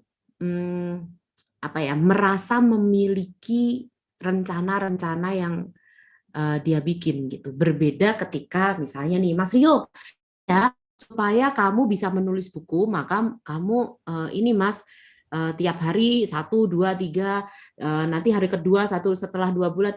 Kita bisa memberikan itu rencana secara detail, tapi karena mungkin Mas Rio merasa tidak memiliki rencana itu, jadi kayaknya berat ya, kayaknya nggak bisa ya, ntar aja deh gitu. Jadi karena merasa nggak memiliki rencana-rencana itu, maka akan ada kecenderungan ketika kita memberikan solusi atau memberitahukan rencana-rencana, akan ada kecenderungan untuk tidak dijalankan begitu. Nah, kemudian yang ketiga, tujuan dari coaching adalah mengembangkan dan melepaskan potensi seseorang. Jadi ini terjadi jika ini tidak akan terjadi, maka si coach ini tidak akan bisa mengembangkan dan melepaskan potensinya ketika kita selalu menyuapi solusi. Gitu. Nah, coach perlu dilatih berpikir. Jadi menarik, waktu itu sempat diskusi ya sama Steady atau sama Mas Aji ya waktu itu. Jadi ada memang beberapa orang yang tidak terbiasa berpikir gitu, sehingga ketika ditanya apa sih pembelajaran yang kamu dapat dari permasalahan yang kamu hadapi, nggak tahu kan, aku selalu dengan pembenaran dirinya gitu. Dia tidak bisa mengambil pembelajaran dari apa-apa yang mereka hadapi. Ada orang-orang yang seperti itu, ada orang-orang yang tidak terlatih berpikir untuk mendapatkan sesuatu. Jadi kalau teman-teman yang kenal Mas Teddy ataupun Mas Aji, kadang-kadang kalau ditanya mereka akan balik nanya, jangan kaget gitu. akan jarang mendapatkan jawaban dari beliau-beliau kadang-kadang gitu ya kalau tanya sesuatu gitu. Jadi kadang-kadang kalau tanya itu balik ditanya gitu. Tapi dari proses itu saya justru malah belajar banyak gitu. Ketika ditanya ulang, oh iya ya, berusaha mencari, berusaha belajar, berusaha mencari sesuatu. Disitulah proses pertumbuhan gitu. Jadi kebetulan Mas Teddy dan Mas Aji ini adalah coach saya gitu, saya menjadi coach beliau, jadi saya sangat banyak bertumbuh dengan pertanyaan-pertanyaan beliau berdua gitu ya. Jadi coach perlu dilatih untuk berpikir dan memecahkan permasalahan sendiri, jadi tidak selalu disuapi solusi gitu. Jadi banyak ya saya mendapatkan klien, terutama klien-klien yang dewasa awal, yang awal-awal kuliah gitu, sampai dengan hari ini saya masih mendapatkan klien yang sama, mereka mengalami kesulitan ketika beradaptasi di situasi baru di universitas gitu, karena ternyata setelah digali gitu mereka tidak memiliki keterampilan itu. Mereka terbiasa di SMA ya disuapi sama gurunya kan, sama orang tuanya dileskan juga gitu, sehingga segala sesuatunya mudah. Nah kemudian harus berpisah dengan orang tua, mereka harus menyelesaikan segala sesuatunya sendiri, mereka tidak biasa berpikir gitu. Beli galon aja kadang-kadang nanya gimana caranya beli galon. Nah, itu anak kuliah. Nah, tapi ada gitu yang kayak gitu. Nah, ini perlu sebagai seorang coach kita perlu melatih gitu ya, melatih terutama coach-coach kita yang seperti ini untuk terbiasa memecahkan masalahnya sendiri dan terbiasa berpikir. Jadi tugas seorang coach adalah memfasilitasi dengan mengajukan pertanyaan agar potensi dari coach berkembang gitu. Jadi kita jadi kita itu tidak bisa mengajarkan gini loh kamu caranya mikir gitu. Nanti kalau ketemu ini nggak bisa gitu. Tapi kita bisa mengajarkan bagaimana orang lain terbiasa berpikir itu dengan mengajukan pertanyaan. Dan sebagai coach kita perlu melatih itu, memberikan pertanyaan-pertanyaan, bukan asal pertanyaan tapi pertanyaan yang berdampak pada satu memunculkan potensinya, yang kedua aware terhadap dirinya dan aware terhadap solusi-solusi yang bisa dia lakukan untuk mencapai tujuannya gitu. Jadi kita melatih untuk si coach berpikir. Jadi artinya mengajukan pertanyaan itu ada filosofi di baliknya. Jadi bukan karena gaya ditanyain datang. Kalau bisa jadi ya kalau kita belum sebagai seorang coach, kalau kita belum memberikan edukasi yang benar, itu bisa jadi aku bayar mahal-mahal kok cuma ditanya-tanya gitu. Bisa jadi begitu juga gitu ya. Tapi memang esensinya bahwa yang perlu dipahami juga buat teman-teman, melakukan sesi coaching itu ada syaratnya. Syaratnya adalah coachingnya coachable. Coachable itu ya bisa di coach gitu, bukan yang mengalami gangguan secara psikologis. Kalau orang-orang yang sedang mengalami gangguan secara psikologis, mereka tujuan hidupnya aja nggak ngerti, apalagi ditanya-tanya, jawabannya nggak tahu semua gitu. Jadi kalau jawabannya udah nggak tahu semua, udah deh dirujuk aja gitu kepada yang lebih profesional, jangan dipaksain menggunakan metode coaching gitu. Jadi kalau coaching ini memang untuk pertumbuhan, syaratnya adalah dalam kondisi yang sehat, tidak mengalami gangguan secara psikologis gitu. Oke, betul. Di refer ke yang berwajib. Iya. Nah, kalau Mas Rio merasa tidak bisa menangani, refer ke istrinya ya kan, deket, nggak usah jauh-jauh gitu. Oke, Mbak Anda. Ya. Ini kan sangat menarik ya. Saya baca baru di halaman 10-11 dari bab pertama. Sementara saya lihat, ya saya meraba-raba sih, lebih tepatnya menduga-duga. Ini kayaknya banyak wajah-wajah penasaran, bolak-balik, lembarannya dibacain gitu. Bahkan kemudian ada tangan-tangan yang sudah gatel mulai. Oh ya gitu ya. Iya. Kalau gatel tuh gini Mas, bukan gini. Kalau gini mau nari. Gitu. Itu barusan tangannya Pak Arya. Oh, Pak Wajahnya Arya. Mas Hai Guntur. Pak Arya. Itu kayaknya- Ini Pak Arya itu adalah pembelajar juga gitu, luar Oh, biasa. oke. Halo Diskusi. Mbak Anda, Pak Rio. Hai. Halo Pak Arya. Pengen nanya tapi pertanyaannya di bab belakang gitu. Nanti Oh. loncatnya jauh gitu. Nah, gitu. Jadi munculnya jadi gatel ya karena tahu di bab belakang gitu. Betul. Diterima aja ingat- boleh kan? Pak Arya, jadi Iya. ingat sesi pembukaan di kelas belajar NLP online ya. Syaratnya ada 3. Mm-mm. Sabar, sabar, dan sabar.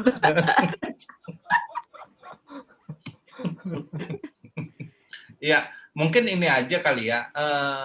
Kan kita ngomong sejarah tadi singkat, Mas Haji ngomong sejarah mengenai coaching. Yang saya ingin tahu, kapan ya coaching itu masuk ke Indonesia gitu, terus mulai populer gitu. Terus prospeknya ke depannya gimana menurut Mbak Andayani? Kalau kita lihat dari konteks bisnis ya. Kalau dari, nah itu sebenarnya nanti akan masuk ke bahasan berikutnya, Pak. Setelah Jawaban yang kita bisa bahas itu kan, diduga. Pak. Nah, baru mau masuk sebenarnya. Gitu. Oke. Kalau tahun berapanya Mas Aji udah bisa jawab ya, Mas? Tahun berapa ya Mas masuk ke Indonesia, Mas? Aku kok kurang update ya. Mas Arya, kok pertanyaannya susah-susah sih, Mas. Nah, gitu. Ya, soalnya Soalnya di saya- bukunya Mas Aji nggak ada tahun berapa Iya. gitu, jadi nggak bisa jawab kan? Pertanyaannya ke Coach Kurnia tuh, sebagai yang mengantarkan coaching di Indonesia. Nanti tak tanyain ya, Mas Arya ya. Saya japri nanti. ya, Mungkin dijawab di 2 pekan ke depan. Nah, kalau di Indonesia gimana tuh, Mas? Baik-baik aja, Mas Arya. baik. Mau Jadi- lihatnya dari sisi mana? Karena kebutuhannya banyak ya. Mm-mm. Terutama coaching-coaching yang bersifat spesialisasi nantinya. Mm-mm. Jadi kedepannya mungkin akan ada spesialisasi coaching, misalnya coaching dalam konteks learning misalnya, coaching dalam konteks misalnya performance organisasi, coaching dalam konteks banyak lah kayaknya bakal seperti itu sih arahnya ke sana. Meskipun coaching itu tools yang bersifat generik, namun kayaknya kalau dari sisi marketingnya, pemasarannya perlu ngambil ceruk-ceruk tertentu, Mas Arya. Hmm. Jangan terlalu global gitu. Oke.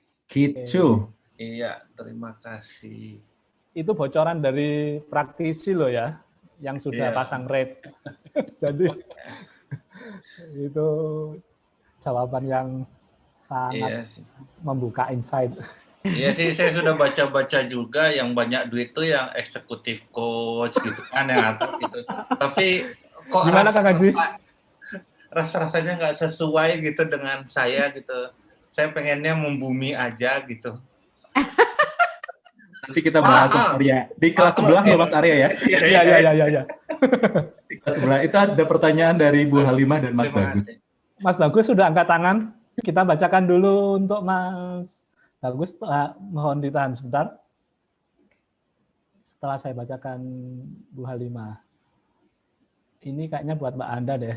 Alasan saya membeli buku ini karena merasa saya butuh memotivasi diri sendiri tentang self-talk tadi ya. Juga belum pernah ikut pelatihan NLP dan sebagainya yang berkaitan dengan coach. Nah, terkait dengan seharusnya dirujuk ke psikolog itu bagaimana ya? Karena sampai sekarang saya juga masih bingung perlu ke psikolog atau tidak.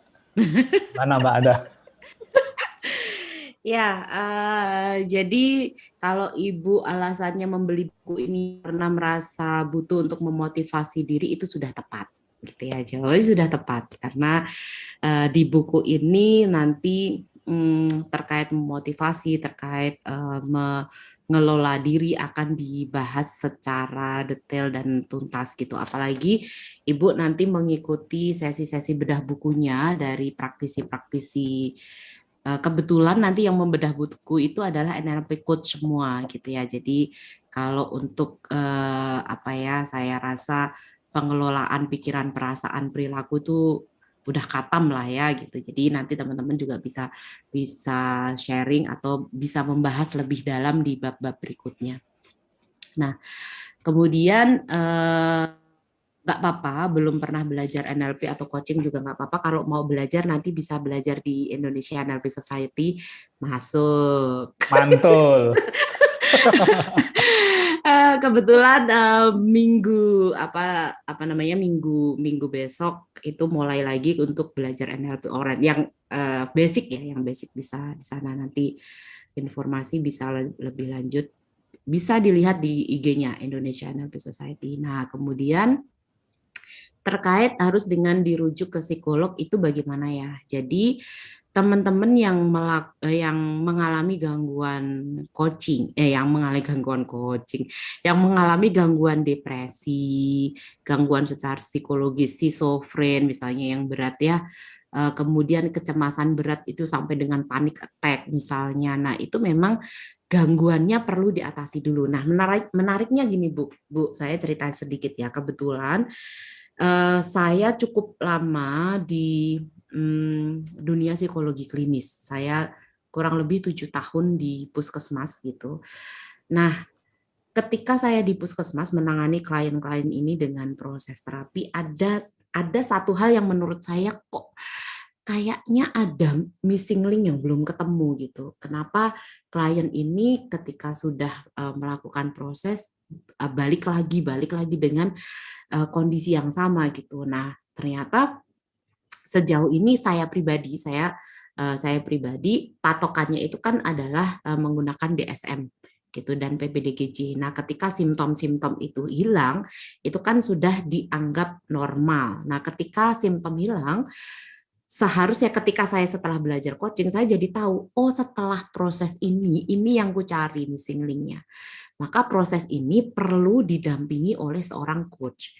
Dia perlu punya keterampilan baru dalam problem solving-nya, karena rata-rata orang-orang yang mengalami gangguan psikologi itu nggak jauh-jauh dari keterampilan problem solving. Nah, keterampilan problem solving itu kalau di sini dibahas di itu tadi di inner game tadi gitu ya, bagaimana atau di self coaching ini nanti dibahas banyak gitu. Nah, ujung-ujungnya di situ. Jadi bagaimana dia menyelesaikan masalahnya, memunculkan potensinya dan lain sebagainya itu didampingi dengan proses coaching gitu. Nah, yang perlu segera dirujuk oleh psikolog misalnya nih kalau ada praktisi coach atau teman-teman awam gitu ketemu dengan orang kemudian ditanya kamu maunya yang kamu inginkan apa nggak tahu Bu, kamu bagaimana memandang saya tuh nggak tahu, bingung dengan diri saya sendiri. Jawabannya banyak yang nggak taunya gitu. Bisa jadi ada sesuatu dalam dirinya yang perlu dibereskan gitu. Nah, biasa kalau orang-orang yang kalau terkait dengan motivasi atau kecemasan ringan sejauh ini ketika saya berpraktik sebagai coach gitu ya, sebagai coach, kecemasan ringan itu sebenarnya sudah bisa di coaching, sebenarnya nggak ada masalah. Ketika kita lanjut, sebenarnya kecemasan ringan itu muncul karena kalau di bahasan kita hari ini di inner game-nya ada self 1 dan self 2-nya ada ketidakselarasan, muncul banyak self talk di dalam dirinya. Satu, kecemasan muncul itu biasanya karena banyak self talk itu muncul sehingga dia sendiri menjadi was-was, khawatir, nggak nyaman. Yang kedua, dia semacam kayak memutar sebuah kejadian yang itu belum terjadi. Nah, kecemasan itu gitu. Jadi membayangkan, nanti kalau aku wawancara ketemu sama orang itu, nanti aku jawabnya apa. Jadi keringat dingin karena di dalam pikirannya itu membayangkan ketemu interviewernya, nanti jawab ditanyain ini nggak ngerti dan lain sebagainya. Itu dimunculin terus tuh dalam kepalanya, dalam pikirannya. Kemudian ada self-talk yang itu yang memunculkan sebenarnya kecemasan. Nah, ketika di inner game-nya atau self satunya tadi itu dikelola dengan baik, maka itu nggak akan muncul. Gitu.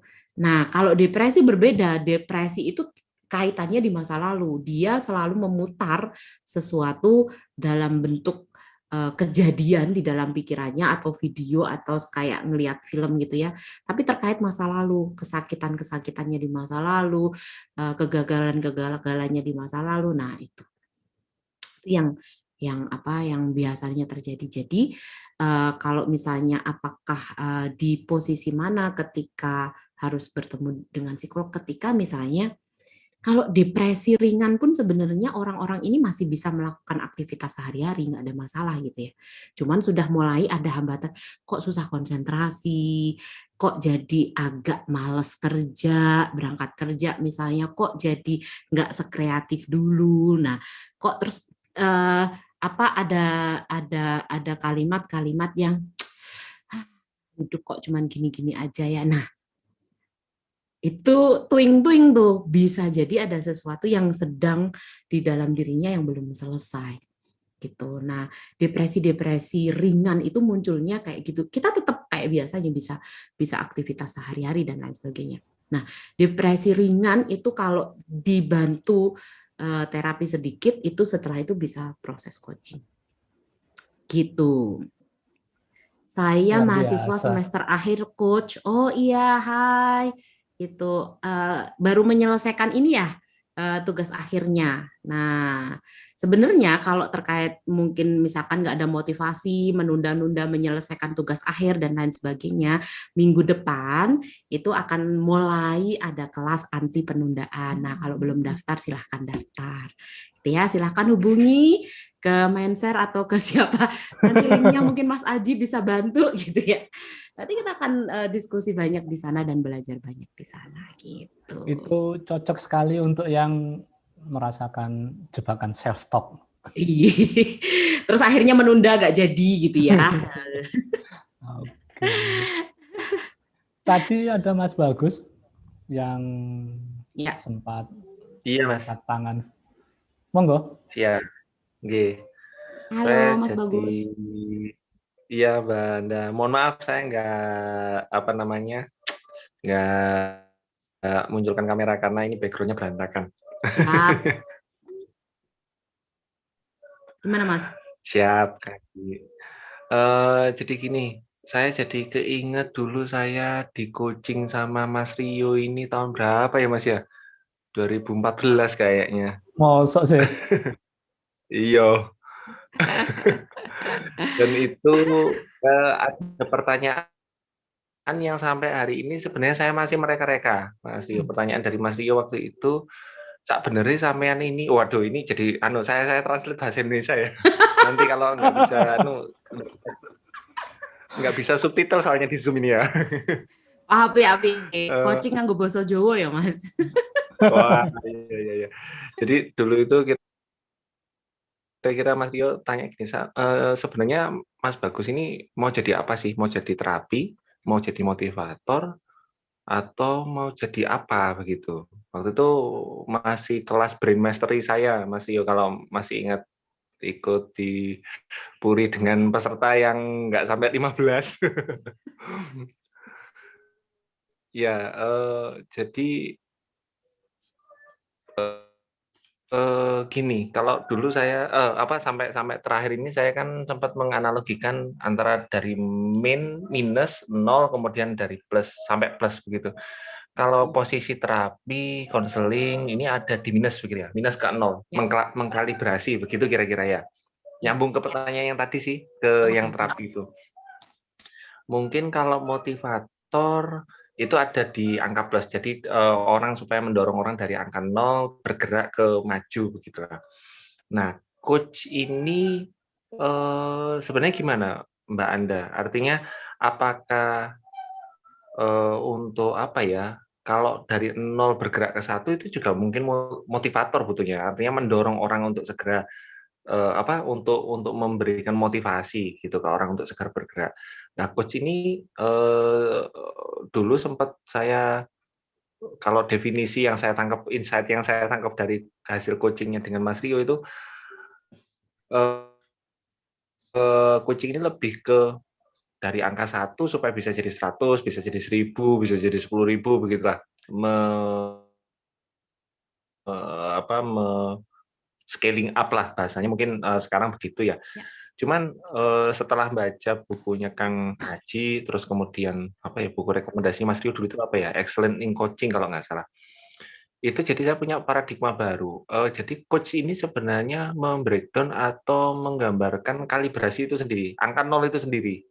Jadi punya potensi apa, masih punya kelemahan apa, terus apa yang bisa dilakukan, sebenarnya begitu sih.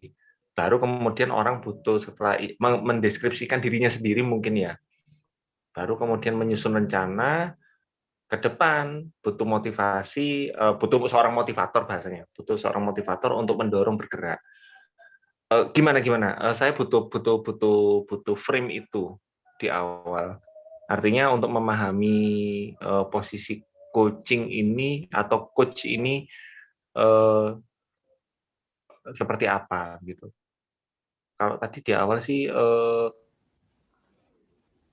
tujuannya di slide-nya Mbak Anda ini apa tadi ya? Untuk mendorong untuk bergerak ya? Apa ya tadi ya tujuannya? Oh, untuk merencanakan ya tadi ya, kalau nggak salah ya. Yang ada slide sticky note tadi. Itu sih Mbak Anda butuh frame ya, butuh frame baru tentang arti coach dan coaching itu sendiri. Posisinya kalau misalkan di antara minus, 0 dan plus itu posisi coach dan proses coaching ini ada di mana gitu. Oke. Gitu aja Mbak Anda. Oke, siap. Makasih Mas Agus. Siap Mas Bagus, terima kasih diskusinya. Jadi tadi sebenarnya saya mau memasukkan coaching and friends gitu ya, tapi nggak jadi di slide gitu. Jadi gini, betul apa yang sudah dipahami Mas Bagus tadi, kalau kita mau mengistilahkan gitu ya, ada posisi minus, ada posisi 0, ada posisi plus gitu. Nah, posisi minus ke 0 ini adalah posisi-posisi memang orang-orang yang sedang mengalami gangguan secara psikologis atau bisa dikatakan tidak sehat gitu ya. Nah, posisi minus sampai dengan 0 ini yang diperlukan bukan coach, tapi konselor dan terapis gitu. Karena memang ada hal-hal di dalam dirinya yang perlu diselesaikan terlebih dahulu atau dikelola terlebih dahulu sehingga dia bisa, kalau tadi saya mengistilahkan panduan kami sebagai psikolog itu kan ada DSM dan PPDGJ. Ketika simptom-simptom yang muncul dalam DSM dan PPDGJ itu masih ada, maka si orang ini masih dalam kondisi minus. Maka dia perlu di terapi dulu. Nah, setelah di terapi, dia kan ada di posisi 0 nih, present. Ada di posisi 0, sudah tidak ada simptom yang negatif, dia sudah dalam bisa dikatakan, menurut DSM dan PPDGJ sudah dikatakan normal. Nah, temuan saya sejauh saya praktek terapi dan coaching ini, ketika orang di posisi present atau 0, setelah terjadi gangguan secara psikologis, maka dia perlu edukasi. Kalau di kami namanya psikoedukasi. Jadi biasanya yang kami lakukan adalah memberitahukan, mengedukasi bagaimana sih gangguanmu kemarin itu bisa terjadi. Gangguanmu itu bisa terjadi karena proses berpikirmu tuh gini loh. Sehingga muncul perasaan gini loh, sehingga perilakunya begini loh. Nah, itu terulang-ulang sehingga terjadi gangguan. Nah, gimana supaya ini tidak terjadi lagi? Nah, yang saya temukan missing link-nya kemarin tuh di sini. Itulah kenapa di sini perlu psikoedukasi dulu, diajarin dulu. Nah, ada namanya proses training di sini. Kalau misalnya itu di teman-teman yang ini ya, psikoedukasi itu bisa dinamakan memberikan motivasi, memberikan training, memberikan edukasi, memberikan pembelajaran, ngasih tahu atau memberikan knowledge dan lain sebagainya itu ada di posisi ini. Itu karena kita anggap dia belum bisa berjalan ke depan atau bertumbuh lebih lagi ketika dia belum punya potensi atau kemampuan-kemampuan ini gitu. Dia perlu bekal ini dulu, maka dia perlu dikasih pelatihan, perlu dikasih psikoedukasi. perlu di mentoring misalnya. Kalau misalnya gini gimana ya Mbak, dia masih banyak. Nah, gimana ya Mbak kalau nanti di rumah begini-begini, dia tanya, nanti kita ajarin caranya begini. Nah, itu di posisi ini. Setelah posisi present gitu ya. Itu ada proses psikoedukasi, training, mentoring itu ada di sini. Gitu. Nah, proses ini setelah dia punya knowledge yang cukup, punya potensi potensi yang dia miliki sudah tergali, kemudian dia sudah punya pengetahuan yang cukup, maka proses selanjutnya itu adalah coaching.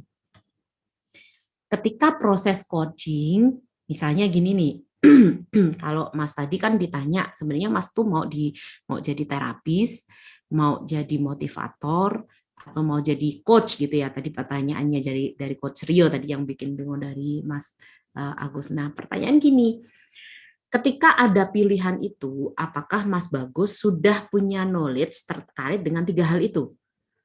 Terapis, kemudian motivator, atau trainer, atau coach, atau apa gitu. Nah, kalau Mas belum memiliki knowledge tentang itu, ya belajar dulu. Ikut latihan dulu, kemudian latihan praktis dulu gitu ya. Nah, setelah ikut pelatihan, disitulah proses coaching dimulai. Itu karena dianggap kita sudah punya knowledge yang cukup. Nah, kalau Mas tadi mengatakan bahwa berarti proses coaching itu kembali ke nol lagi, bukan kembali ke nol sebenarnya. Gitu. Karena setelah proses ini tadi knowledge udah ada, potensi itu sebenarnya kan potensi bawaan pun juga ada ya, potensi. Yang namanya potensi itu kalau di NLP sumber daya itu kan bisa dari pengalaman masa lalu, bisa dari bagaimana kita melihat orang lain, memodel orang, excellency orang lain, mempelajari excellency orang lain, bisa juga dengan future atau masa depan gitu ya. Nah, itu sebenarnya bisa kita gali juga. Orang bisa bertahan sampai umur 30 tahun, 20 tahun, itu pasti banyak proses yang dilalui. Banyak proses, pernah merasa nggak pede, pernah pede banget, pernah nggak sabar, pernah sabar banget. Nah, ini sebenarnya potensi, Mas, gitu. Potensi yang dimiliki, yang kadang-kadang karena itu sudah menjadi keseharian, jadi tidak disadari bahwa itu sebenarnya potensi. Dia memandangnya kok dia bisa hebat, dia gini, gini, gini. Nah, sebenarnya kalau potensi yang dia miliki, dia kelola dikit aja, disadarkan oleh seorang coach, itu bahwa oh kamu punya tuh potensi itu. Oh iya, aku pernah sabar coach dulu ketika praktek waktu kuliah, saya itu pernah ngajar di PAUD, ketemu sama anak-anak itu saya bisa sabar, tapi kok sama anak saya sekarang nggak bisa ya gitu. Nah, itu bisa dilihat tuh. Oke. Kalau melihat dari inner game tadi kan bagaimana berpikir berasa dulu ketika kamu menghadapi anak-anak, apa yang kamu pikirkan, self talk apa yang muncul, keyakinan apa yang kamu miliki waktu itu. Nah, itu bisa dijadikan sebagai resource ketika kita sesi coaching yang di sekarang gitu. Kurang lebihnya. Gitu, Mas. Nah, gitu. Mudah-mudahan tidak menjawab, jadi nanti tetap bisa mengikuti bedah buku di bab-bab berikutnya yang lebih mendalam gitu ya. Gitu kurang lebih dari kalau tadi Mas Bagus sharing tentang prakteknya, itu juga sebagian tadi temuan yang ketika saya berpraktik sebagai terapis dan coach gitu. Nah, itu ikut kelas NLP coaching terdekat Mas Bagus katanya. Dari tadi Kang Aji ini promosi terus gitu ya. Terus. Itu perlu itu. Iya. Mungkin ini ada satu pertanyaan terakhir Mbak Anda. Ya. Meskipun kayaknya sudah banyak yang ingin tanya dari tadi sih. Jadikan aku muridmu. Aduh, jangan. Kita teman belajar aja, Mas. Sering-sering ketemu gini-gini diskusi itu malah justru lebih banyak daripada di kelas ya kan. Banyak bocorannya di sini. Oke. Dari Zoom Mas Muhammad Ilham ya? Ilham, betul. Halo, Kak. Halo Kak Ilham. Beliau ini CS penjualan online. ingin bertanya, masih bingung frasa atau kata untuk pertanyaan yang bisa memberikan efek aware, motivasi ke CS-nya. Mungkin bisa kasih contoh, Kak. Ini saya khawatir, jangan dijawab dulu, Mbak. Khawatir malpraktek. Dikasih jurus tanpa paham filosofi dan Iya, jadi gimana.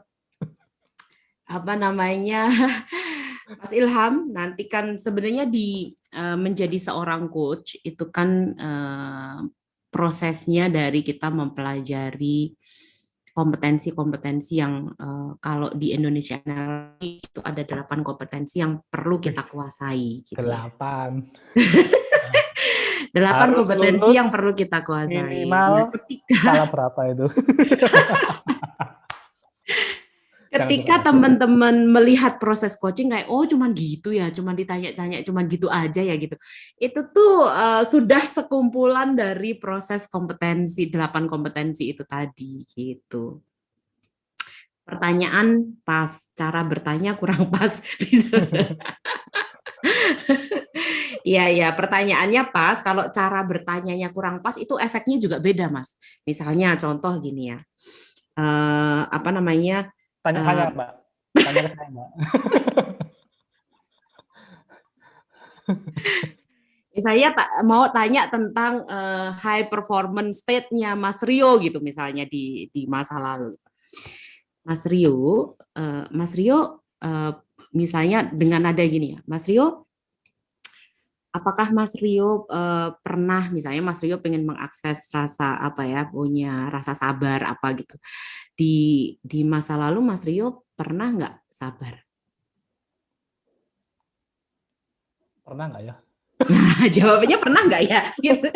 Karena pertanyaannya pernah nggak sabar gitu. Anda meragukan saya kayaknya ya. Tuh malah jadi marah kan gitu. Wah, ini jadi malpraktek beneran nanti. Nah, gitu. Jadi pertanyaannya nggak tepat pun itu akan merespon yang nggak tepat juga gitu. Nah, mungkin nanti di belakang sini juga ada beberapa contohnya gitu ya. Kalau pertanyaan-pertanyaan coaching itu banyak banget, bahkan ada yang kalau nggak salah mengeluarkan e-book dan lain sebagainya. Nah, ketika misalnya kita mengikuti pertanyaan-pertanyaan yang ada di e-booknya itu, kita tidak menggunakan state yang tepat ketika bertanya, itu juga efeknya akan berbeda gitu. Jadi saya pernah suatu ketika ditanya teman saya, beliau belum pernah belajar coaching gitu. Mbak, coaching itu gimana gitu? Oh, gini-gini. Aku punya harus referensi di mana? Oh, browsing aja deh. Paling enggak browsing aja tentang grow gitu. Paling enggak nanti kamu bisa ini Mbak apa ya, punya gambaran gitu. Oh, cuman tanya-tanya gitu aja ya. Berarti bisa ya kalau misalnya, aduh, aku jawabnya harus gimana ya? Gitu. Oh, cuman tanya-tanya gitu aja ya. Oh ya, berarti kalau pertanyaan ditulis aja, mereka suruh nulis sendiri bisa kan? Jawabanku cuma gini-gini, Mbak, kalau misalnya Mbak dapat SMS, kira-kira Mbak membacanya, kata-katanya menggunakan intonasinya dari yang mengirim WA atau dari Mbak? Ya dari aku lah. Ya sama. Ketika kalimatmu itu dibaca sama orang itu dengan kalimat dia sendiri, jadinya wawancara, Mbak, bukan coaching gitu.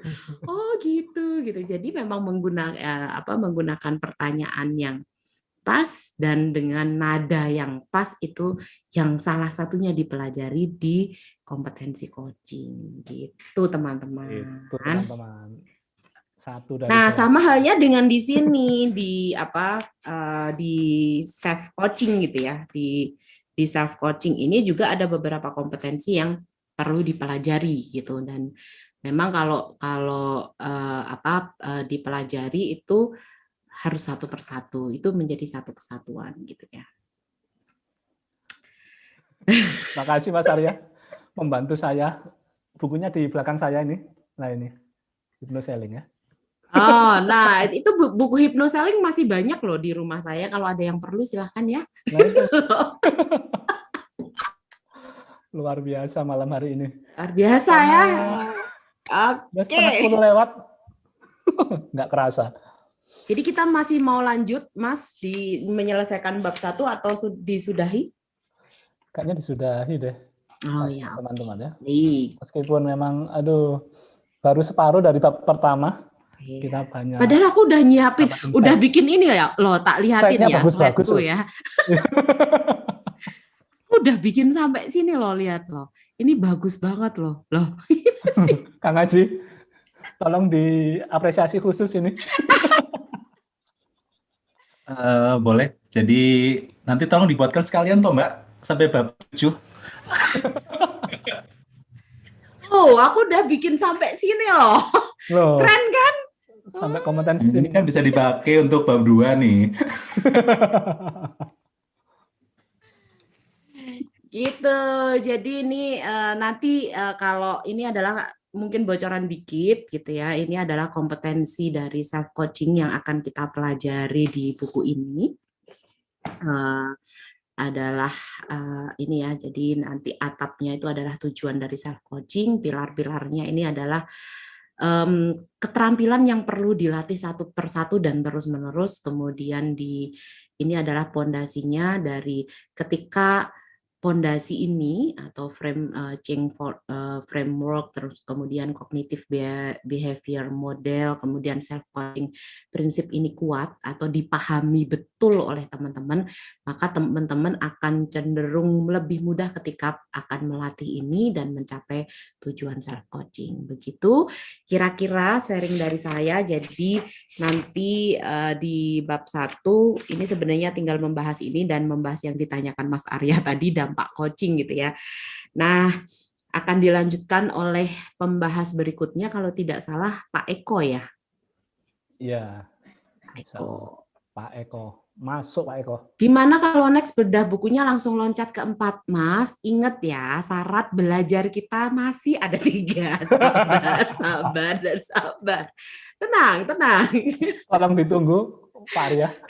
Nah, kalau tadi saya bilang bahwa pondasinya ini perlu kuat, itu akan nanti akan ada dipelajari di bab 2. Jadi saya berharap atau teman-teman itu benar-benar dipelajari di bab 2 karena itu adalah menjadi pondasi kita ketika kita ingin melakukan self coaching dengan baik sehingga kita bisa memunculkan potensi terbaik kita untuk bisa bermanfaat yang lebih luas.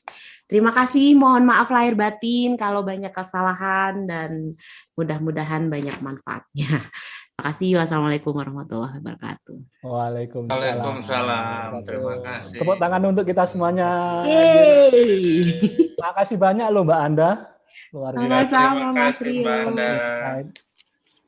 Saya ingin dengarkan apa kira-kira insight yang didapatkan teman-teman di Zoom ini. Sebelum 2 pekan lagi, nanti kita ketemu narasumber yang lainnya. Kira-kira apa saja yang bisa teman-teman temukan malam hari ini? Boleh Pak Arya, Pak Fikri? Ya, ternyata membedah buku itu bacanya 10 menit gitu, ngebedahnya lama ya gitu. Dan kayaknya effort yang membedahnya emang lumayan gitu. Tapi saya appreciate sekali gitu. Jadi lebih paham gitu, lebih ngelotok gitu. Mungkin kalau tidak ada bedah buku saya mesti membaca beberapa kali ya, 3 atau 4 kali baru bisa masuk gitu. Nah, dengan begini ya sekali aja rasanya saya jadi flashback, keingat lagi gitu. Oke. Esensi dari bab 1. Walaupun saya harap bisa loncat ke bab 4 langsung pengaplikasiannya. Tetap. Ya. Oke, terima kasih. Terima kasih Pak Arya. Pak Arya namanya juga membedakan. Kalau meringkas itu nggak perlu waktu lama, mungkin lebih singkat dari 10 menit. Oke. Sampai ada yang minta slide-nya minta di-share loh Mbak Anda. Oke. Ini ada yang jadi semangat jualan loh, padahal kita hari ini nggak bahas tentang jualan loh ya. Mas Fikri? Mbak Elizabeth. Ini ya, menjadi bersabar untuk menguatkan pondasi ketika belajar yang saya dapat ya. Oke. Tadi, iya benar-benar. Nggak apa-apa kalau bacanya juga berulang-ulang juga nggak apa-apa. Jadi nggak merasa berdosa sekarang saya kalau bacanya berulang-ulang, nggak paham ulang lagi. Kayaknya emang yang jelas pembedahnya bacanya itu minimal 3 kali, Mas. Baca pertama, baca kedua tandain yang mau jadi slide, baca lagi ketika bikin slide. Terima kasih Mbak Anda. Jadi Mas Aji aja yang nggak sadar ada typo, pembedahnya sadar.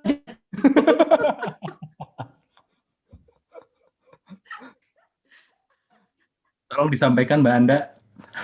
Nah, Halaman berapa di supaya teman-teman betul di halaman 16 itu ada typo. Jadi editornya aja nggak nemu loh Mbak Anda.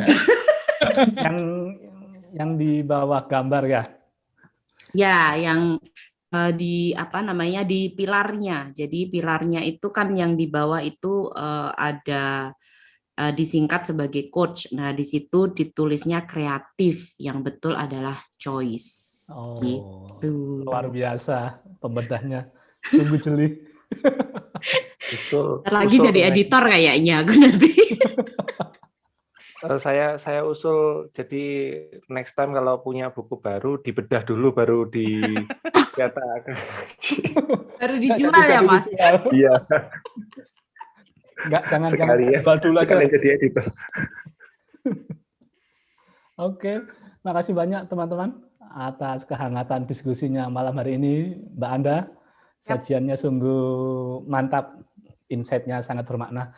Pak Arya, tetap bersabar. 2 pekan lagi mudah-mudahan kita berjumpa. Jangan mau kalah seperti Pak Fikri ya, baca berulang-ulang.